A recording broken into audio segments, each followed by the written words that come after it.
നമസ്കാരം. ലോക്സഭാ തെരഞ്ഞെടുപ്പ് അടുക്കുമ്പോൾ രാജസ്ഥാനിൽ ശക്തമായ നീക്കവുമായി ഇന്ത്യ സഖ്യം. രാജസ്ഥാനിലെ ഭാരതീയ ആദിവാസി പാർട്ടി ഇന്ത്യ സഖ്യത്തിൽ ചേർന്നു.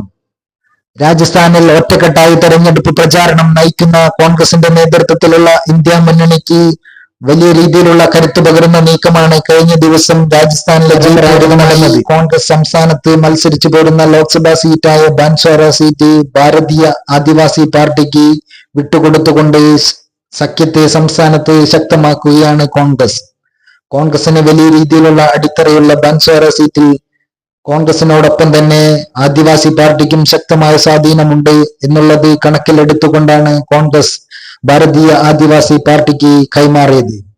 അതിനാൽ തന്നെ ഭാരതീയ ആദിവാസി പാർട്ടിയും കോൺഗ്രസും അതിനോടൊപ്പം തന്നെ രാഷ്ട്രീയ ലോക്ദളും ഇടതുപക്ഷ പാർട്ടികൾക്കും സ്വാധീനമുള്ള ബാൻസോറ സീറ്റിന്റെ വിവിധ പ്രദേശങ്ങളിൽ നിന്നും പരമാവധി വോട്ടുകൾ സമാഹരിക്കാൻ കഴിഞ്ഞാൽ ശക്തമായ പോരാട്ടം നടത്തിക്കൊണ്ട് BJP-യിൽ നിന്നും സീറ്റ് തിരിച്ചു പിടിക്കാമെന്നുള്ള പ്രതീക്ഷയിലാണ് സംസ്ഥാനത്ത് കോൺഗ്രസ് നയിക്കുന്ന ഇന്ത്യ സഖ്യം. ഇതിനോടകം തന്നെ സംസ്ഥാനത്ത് ഭൂരിപക്ഷം സീറ്റുകളിലും ശക്തരായ സ്ഥാനാർത്ഥികളെയാണ് ഇന്ത്യ സഖ്യം സംസ്ഥാനത്ത് അണിനിരത്തിയിട്ടുള്ളത്. ഭൂരിപക്ഷം സീറ്റുകളിലും ശക്തമായ പോരാട്ടമാണ് BJP-യും കോൺഗ്രസും തമ്മിൽ നടക്കുന്നത്.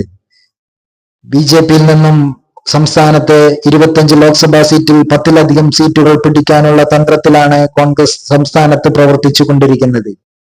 രാജസ്ഥാനിൽ കോൺഗ്രസിന്റെ പ്രമുഖരായ നേതാക്കളെല്ലാം ലോക്സഭാ തെരഞ്ഞെടുപ്പിൽ മത്സരിക്കുന്ന ഇന്ത്യ സഖ്യത്തിലെ സ്ഥാനാർത്ഥികൾക്കായുള്ള പ്രചാരണത്തിൽ മുൻപന്തിയിലുണ്ട്. രാജസ്ഥാൻ മുൻ മുഖ്യമന്ത്രിയും പ്രമുഖ നേതാവുമായ അശോക് ഗെഹ്ലോട്ടും മുൻ PCC അധ്യക്ഷനും ഉപമുഖ്യമന്ത്രിയുമായ സച്ചിൻ പൈലറ്റിന്റെയും PCC അധ്യക്ഷൻ ഗോവിന്ദ് സിംഗ് ദോസാറയുടെയും നേതൃത്വത്തിൽ ശക്തമായ പ്രചാരണ പ്രവർത്തനങ്ങളാണ് സംസ്ഥാനത്ത് മുഴുവൻ ലോക്സഭാ മണ്ഡലങ്ങളിലും നടന്നുകൊണ്ടിരിക്കുന്നത്.